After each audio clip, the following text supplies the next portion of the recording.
as Shira said, I'm not an archivist. I am not a folklorist.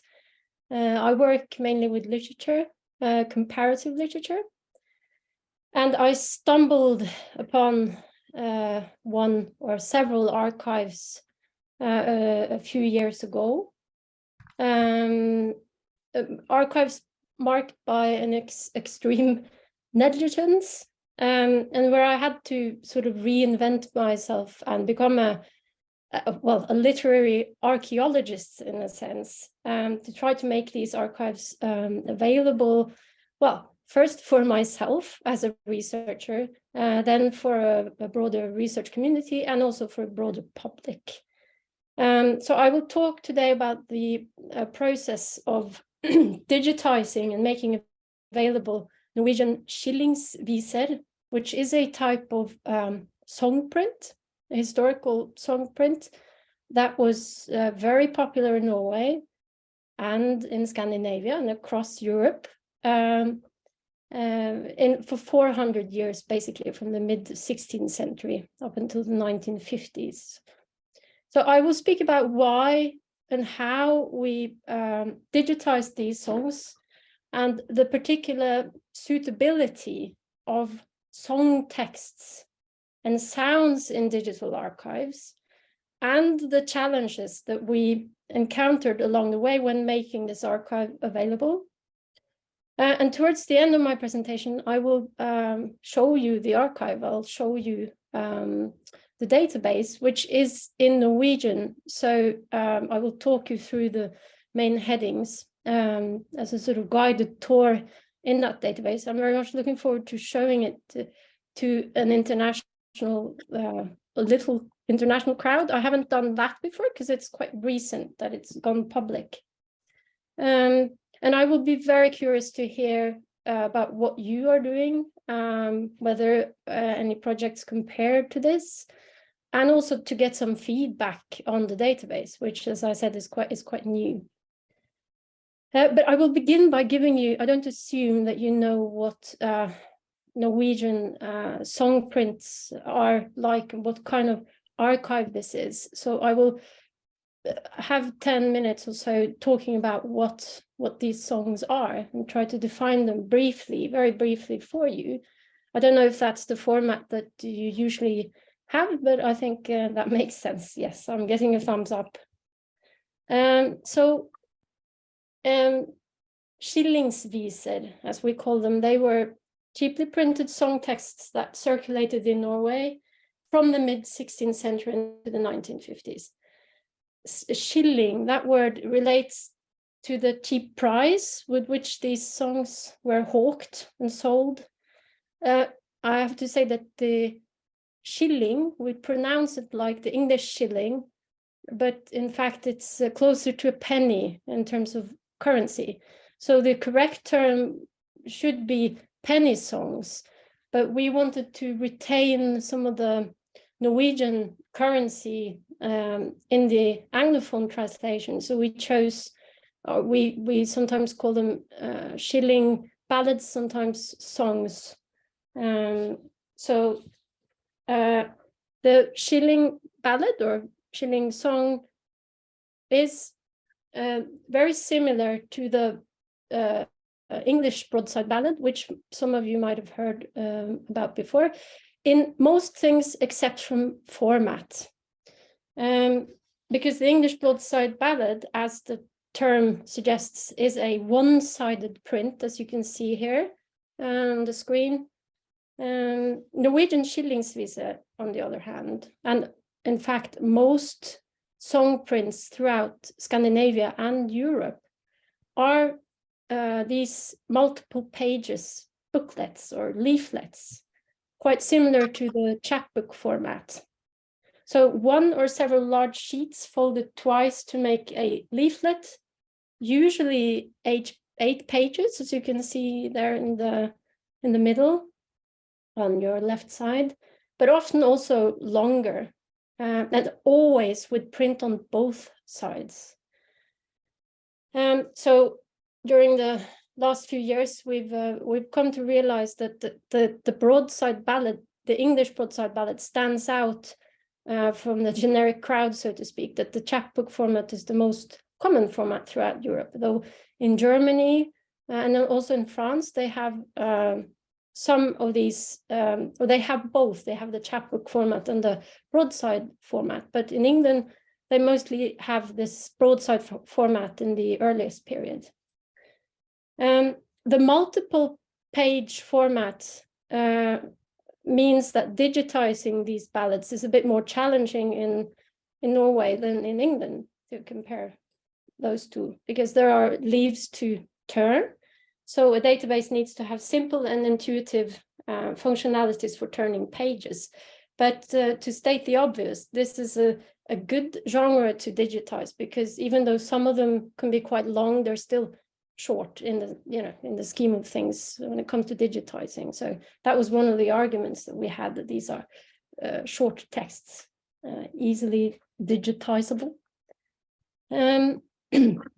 The oldest, and yes, as you can see, some of them are also bound, not many, but maybe 1/5 of the oldest ballads were bound either by collectors in their time or later by librarians, which was also challenging, as you will see when I come to the digitizing bit of my talk.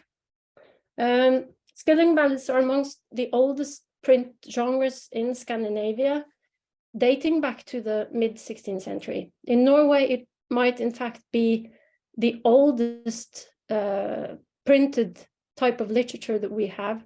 So when Danish Tyge Nielsen opened the first print shop in Oslo in 1643, he had 5 publications coming out that first year, and 2 of those were song prints. The 18th century was quite a rich period for printing songs in Norway, but as you can see from this chart, which I've taken from our database, the heyday for printed songs in Norway is definitely the 19th century, and particularly the last half of the 19th century, which is of course because of the mechanization of the printing press in this period, where a mass production of ballads on a very large scale was enabled, and where they became increasingly popular amongst a broad audience as well. Most ballads are do not have names on the title pages, so they're mostly written by Miss or Mr. Anonymous. In the earliest period, where we have most of the attributed ballads from, or songs from, we see that contrary to what we thought when we started, when we didn't know almost anything about these songs, that there is a dominance of authors from middle class, higher, upper, middle, lower middle class, so priests, school teachers, who we've been found being the main authors of ballads.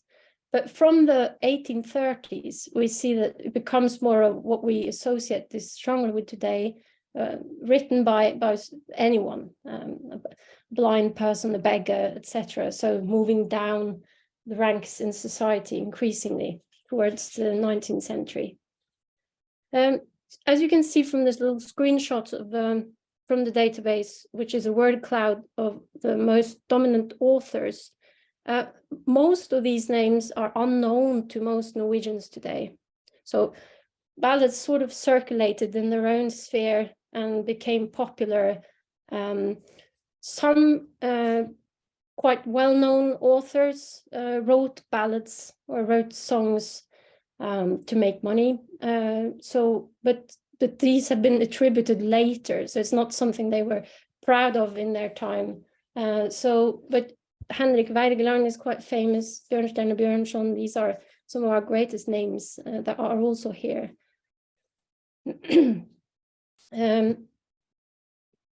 What makes ballads or songs stand out, of course, from other types of hokey texts in this period is the fact that they circulated both in a as printed objects and in oral culture, as part of oral culture. We have come a long way evidencing that most of these texts were indeed sung rather than read, which has been a bit of a controversy since this is no longer part of our culture. And the fact that they were sung, and I can talk a little bit about that later if I get the time, what do we base that assumption on? But that fact that these were sung has been very important in the perspective of these songs in what we call bottom-up history or history from below, since it means that even illiterate people could participate in this culture around singing songs or singing songs about news often, as you will see examples of.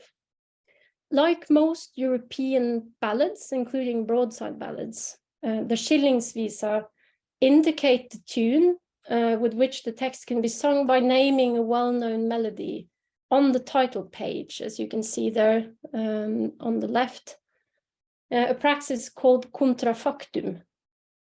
And these tunes were often the greatest hits of their time.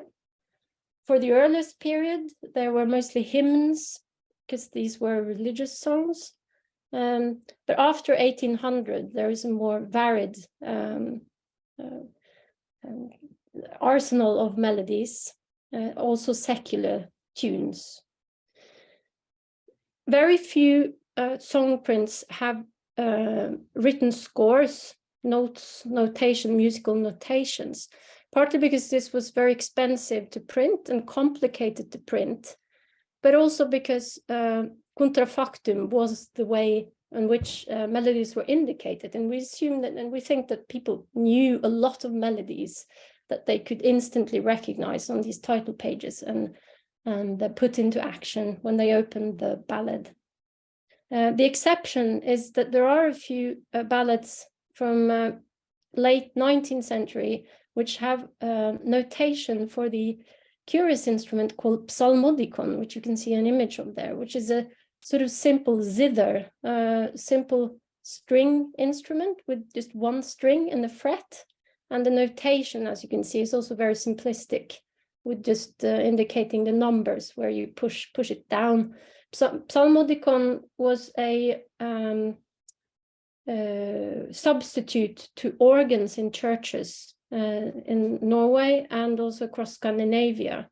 So it's sort of poor man's organ. Hence the name psalmodikon, as in psalm. So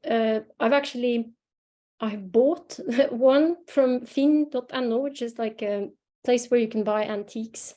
And I got it in the mailbox, and it's and I've tried to play it. You can pluck it or you can use a bow. Either way, it sounds awful.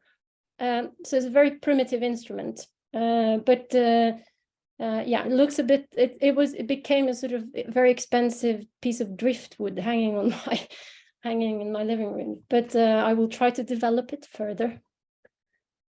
Summarizing the themes in ballads is not an easy task, since they deal with all aspects of life and death, high and low life, public and private matters. So I've tried here to group some of the different subgenres of songs related to themes, functions, and intended audience. Skillingsviser on timeless universal themes like love is, of course, the dominant genre, as you will see from the database later. But we have a great number of songs written for and sometimes by marginalized social groups, and often serving as rhythmical working songs, fishermen songs, lumberjack songs, railway worker songs, etc.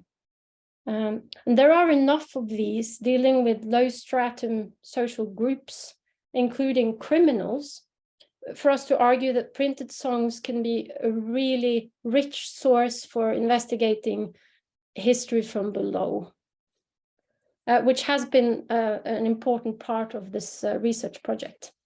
We also try to distinguish between old songs that came from oral tradition and were adapted into shilling prints, for example, medieval ballads, and new songs that were written specifically for the medium in their time. And here, I think that news songs are of particular interest. This has been my focus subgenre in this project these 5 years. The news song is a type of ballad or song which reports and comments upon a current event by providing quite accurate details when and where it happened on the title page and also in the text itself. And I just showed you one example here of a typical event in a Norwegian context, a maritime accident or a boat capsizing where 6 people were killed. And of course, this is long before the invention of or it's not long before, but it's more than 10 years before we had our newspaper, established the first newspaper here. So that makes some of these early songs really important historical documentation, sometimes the only documentation. We have quite many examples of that. As you can also see here, some really early 17th century songs on natural disasters happening in Norway: a snow avalanche, a hurricane, a mudslide. And there's also a picture of Norway's first newspaper. We had very late development of newspaper here because of partly because we read the Danish ones that were sent here. But in any case, this means that these are really important historical documentations of small and large events. I hope that I have said enough about the songs, or just given you a little impression of how important these songs were in Norway. So here comes the dramatic crux or turning point in this presentation, when I tell you what has already been suggested, that in spite of their obvious importance in Norwegian culture, skillingsvisa was a marginalized genre when we started this project in 2017. There were practically no research, not a single academic book, very few articles, and the songs also suffered under curational neglect. They were tucked away in boxes in various libraries, where they were not always kept in suitable conditions. So hence that slightly polemic title of my research project, Recovering a Cultural Heritage, something valuable that needs rescuing, in this case from decades of negligence. The first thing I did was to try to get an overview of the collections on the national scale, which institutions had song prints, how many, and what was their condition, how were they kept, and were there any plans for making the song prints available. And here you can see the overview of the main archives of song prints in Norway. None of these were digitized when we started, and they were not on display, so they were just kept in boxes in magazines. So much of my time the first year was spent trying to convince these various institutions that they should digitize their song prints or somehow make them available, because even as a specialized reader or as a researcher, I couldn't really access all of them, or they were difficult to access. My initial dream was to make a national database of song prints. Given the overlaps between the collections, which we just guessed was the case and which we now have confirmed is the case, i.e. that many song prints exist in the same editions across collections, it would be the best way to get an overview of the proliferation of printed songs in Norway, to have this, to collect them all in one database. But this vision of a national database containing all the collections proved impossible because of lack of funding, or my funding didn't stretch as far as that, because of different practices of archiving, digitizing, and metadata storage, and because of lack of priority to this particular cultural heritage. In this phase of the project, I operated as a sort of aggressive one-person guerrilla task force in cultural heritage. So meeting with these institutions and taking pictures of the chaotic conditions of their collections, and sending the institutions fairly unpleasant emails or posting blog posts with pictures of the dire conditions of their collections, etc.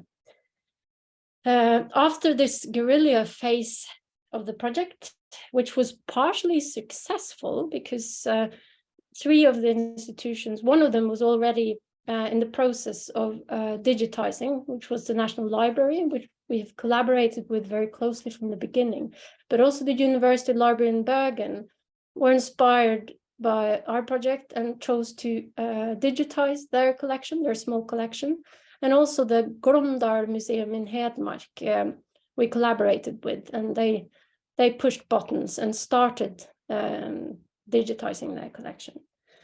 But what I settled with was the Gunerius Library in Trondheim, which is my local special collections library. As Kyrre said, it's the oldest scientific library in Norway, and they have a very fine collection of 1,400, approximately 1,400 song prints. And this was the only institution that I had a pre-arrangement with, like a contract, and the agreement was that I took charge of creating metadata, they digitized, and I would ensure with my project that the songs were archived according to high scholarly standards. And of course I had to fake it because I'd never done anything like this. I just had to fake that I knew exactly what to do, whilst in fact I had to just invent everything from scratch. The first thing I did was to develop principles for digitizing, because that didn't really exist with this type of print. So I collaborated with print historians, archivists, and curators. And one important aim with this with these principles was to maintain some of the materiality of the historical prints as they were transferred into screens. So you can't just throw the prints on the printer on a scanner. There was quite a lot of pre-planning before that. We chose to scan the prints as booklets, so with their double pages maintained, to avoid that ugly black strip between that I have seen in some chapbook databases. So this was also what the curators wanted us to do, but it makes the logistics of the database quite tricky, which I might have time to come into later. We also scanned with a ruler so that the specialized user could see variations in format. The second phase, which was ongoing for 4 years and which is still ongoing, is to develop a rich set of metadata.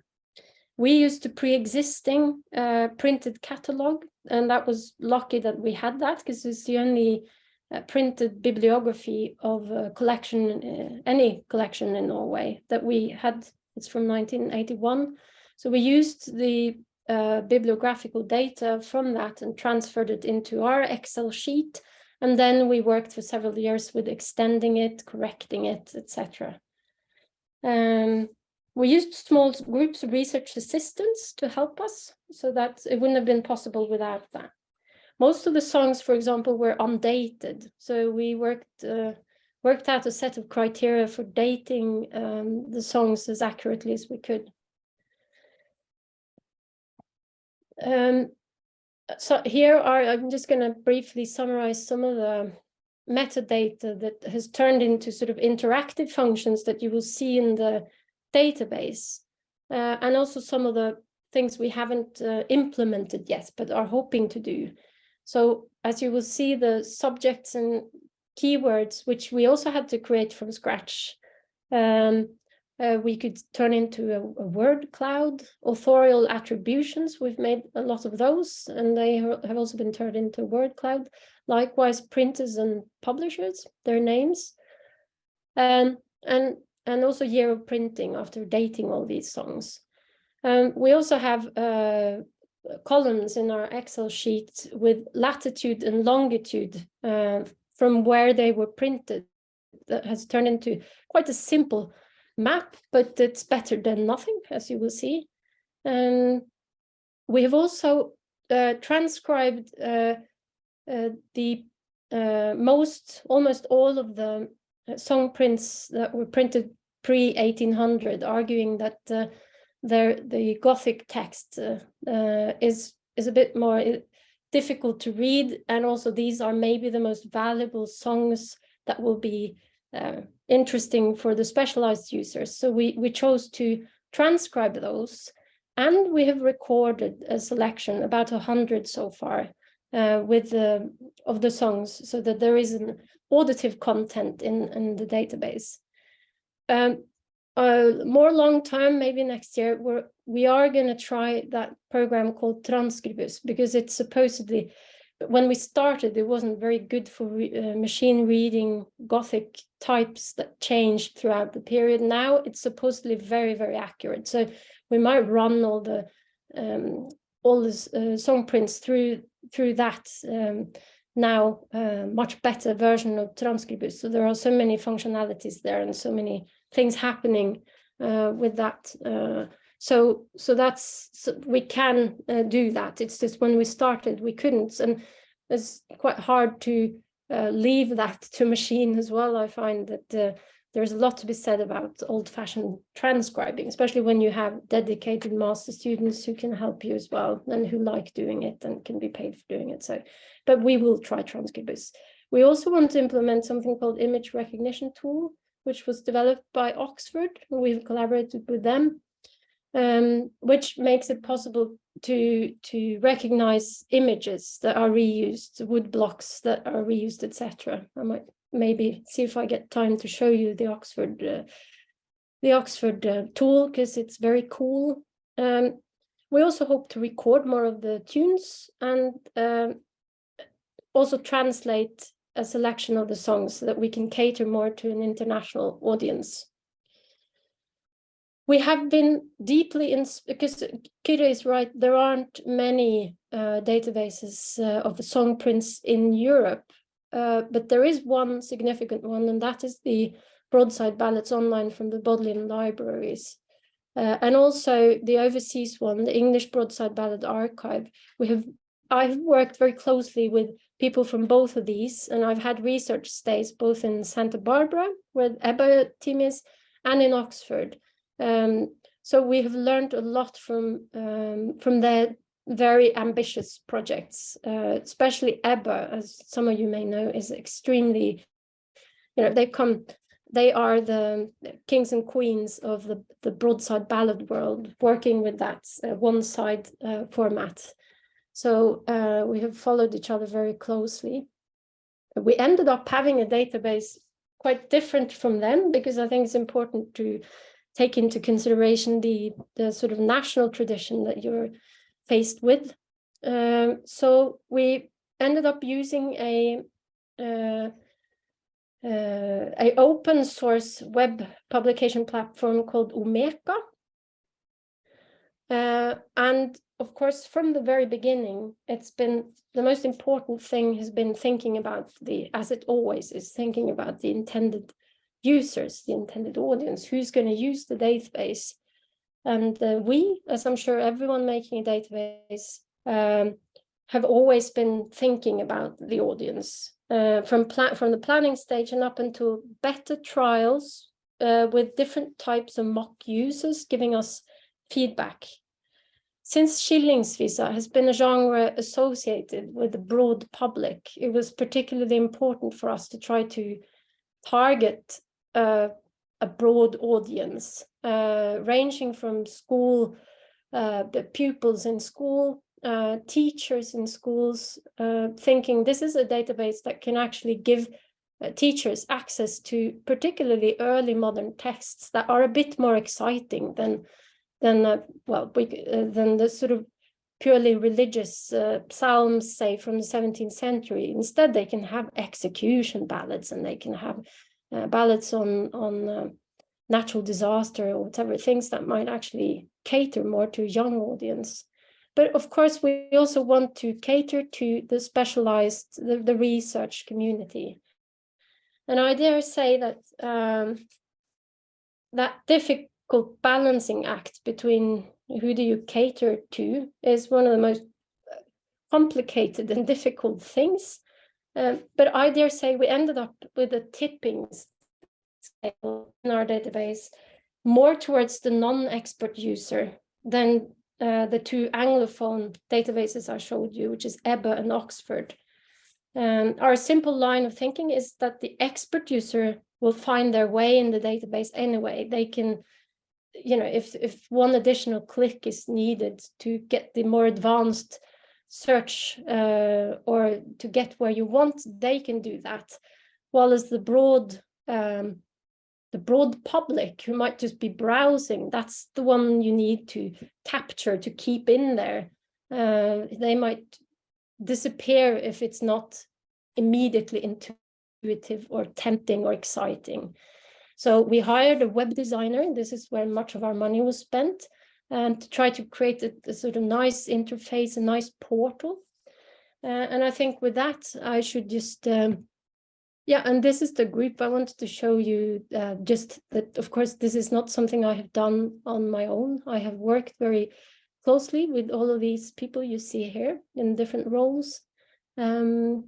So with that, I think, Peter, I will just click on the database and so that you get to see it.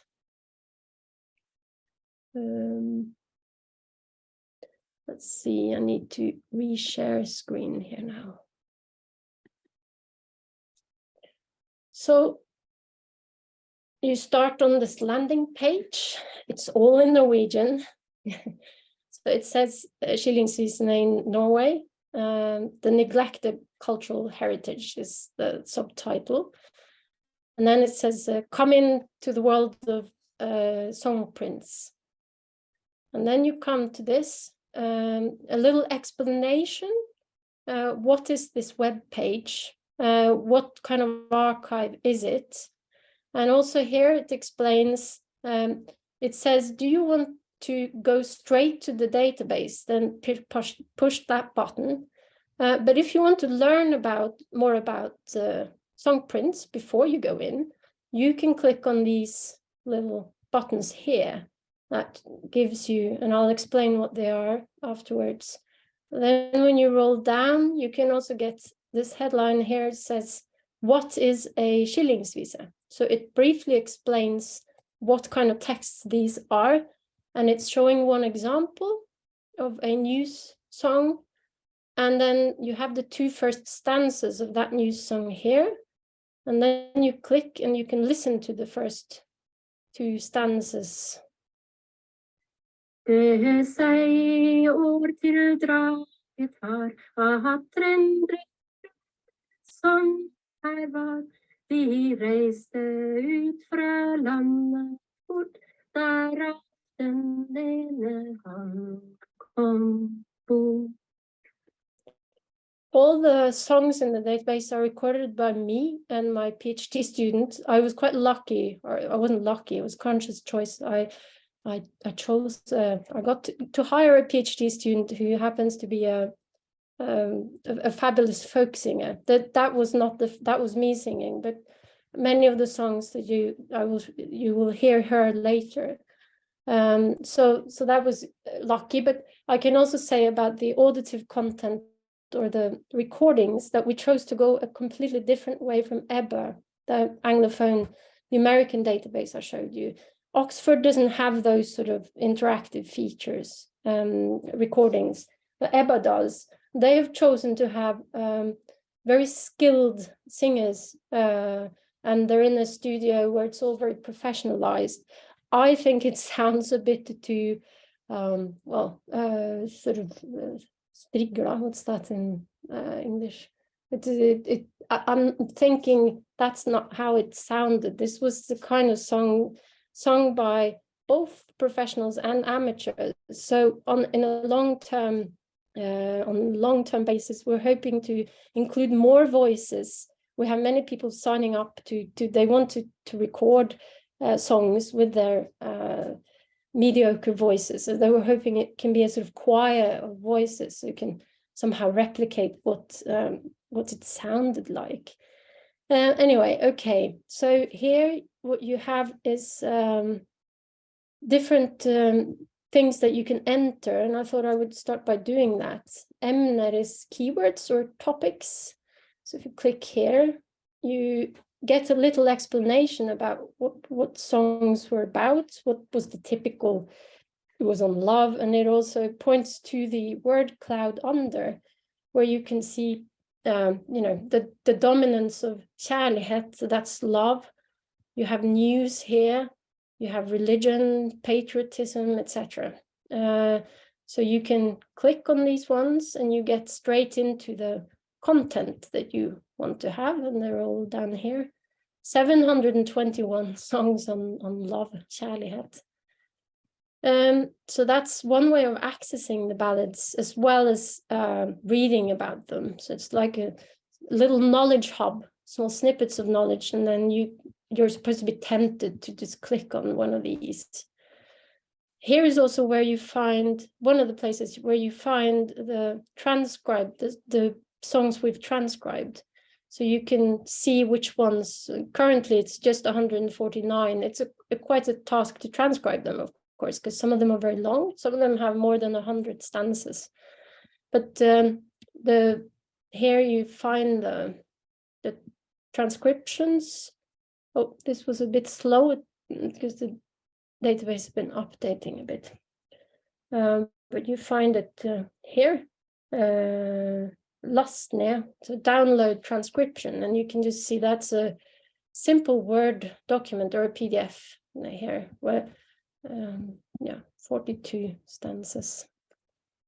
Okay, so that was that. Oops. And then you have a section called melodies, which is has a little bit of information about melodies. Kontrafakta, that praxis of putting the tune title on the title page. You can hear also this example song sung here if you press here, and then you can also see an overview of the songs that have been recorded. And I thought I might just let you hear my PhD students singing. Which one we can do this?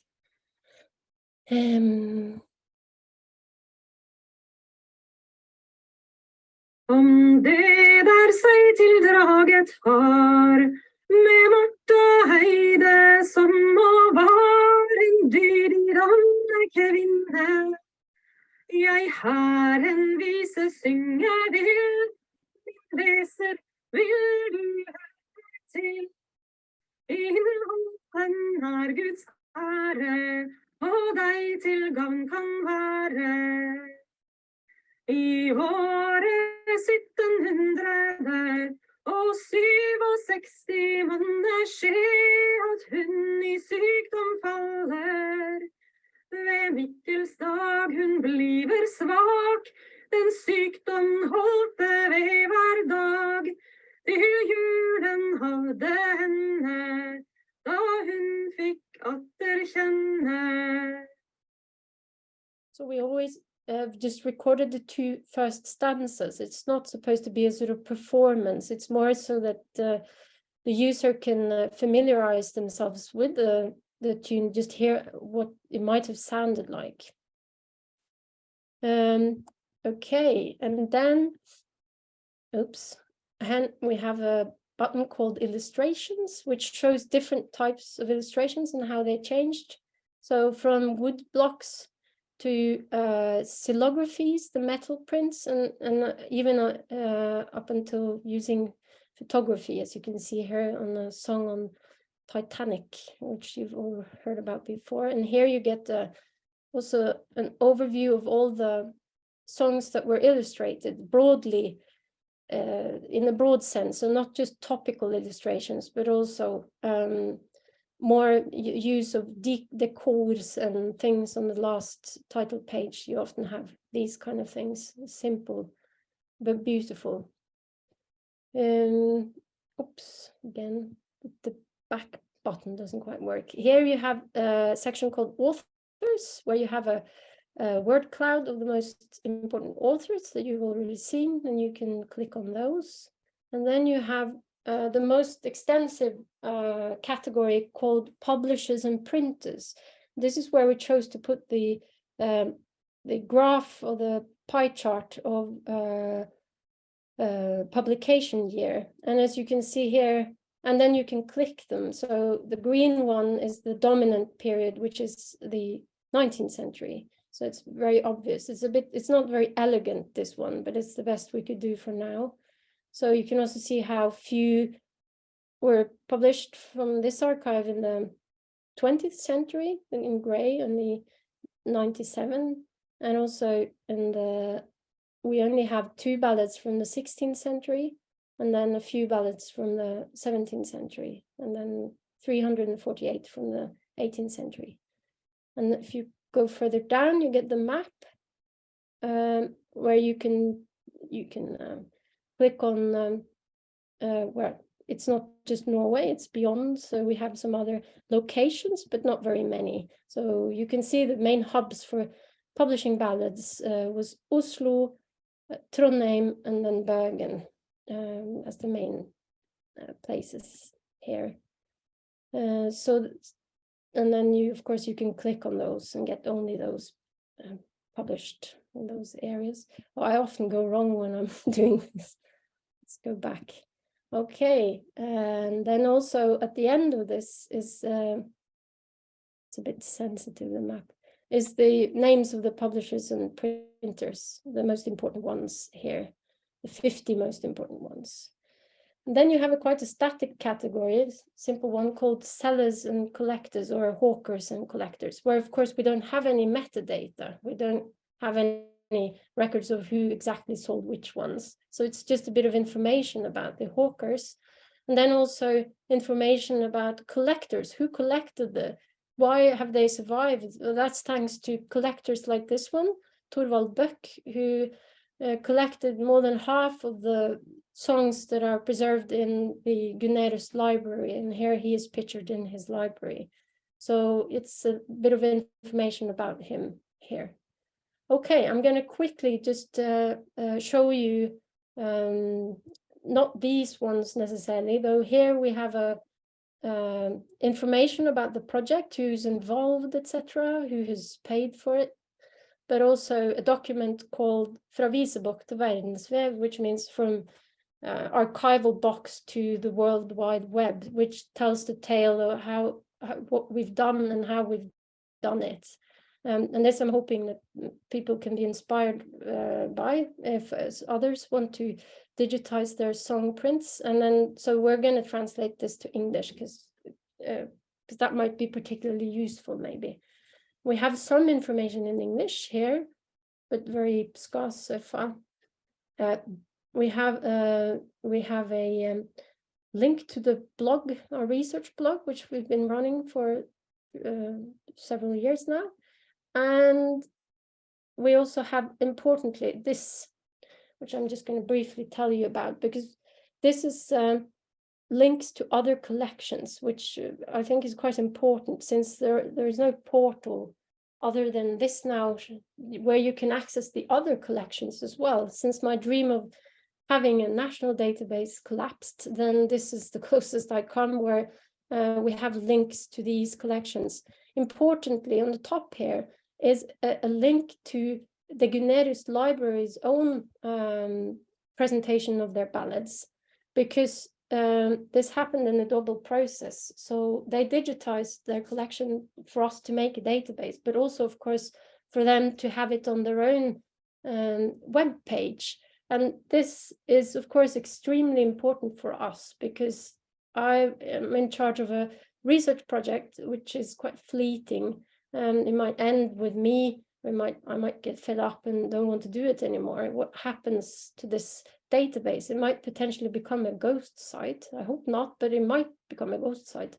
So importantly, the song prints are also accessible from Gunnerus library's own page, where it's very centrally placed on the front of their interface, and they have sorted. They have the same metadata. They have been given our metadata, of course, but they are presenting the songs very different from us. Of course, there is less they can do, than we can do, fun stuff and recordings and graphs and things. But it's I'm sure some researchers will prefer this way of accessing the songs, and it's been very important for our project. And here there is the actual search page where we have fritekst søk, so just to put any word you want in there that you might be looking for. And then, of course, you can bla gjennom hele databasen, means browse the whole database, all the prints. And then you have build your own metadata search with the most important metadata, where you can limit your search using, say, you want love, and then you want only love in a certain period. So there you go. Oops. And then you get more or less precise hits. So so there we are, and I think I have overstated my welcome, so to speak. So I think that I will end on that note, Tyra, and then I would like to hear discuss with you, or if anyone has any questions, I'd be very pleased to answer them.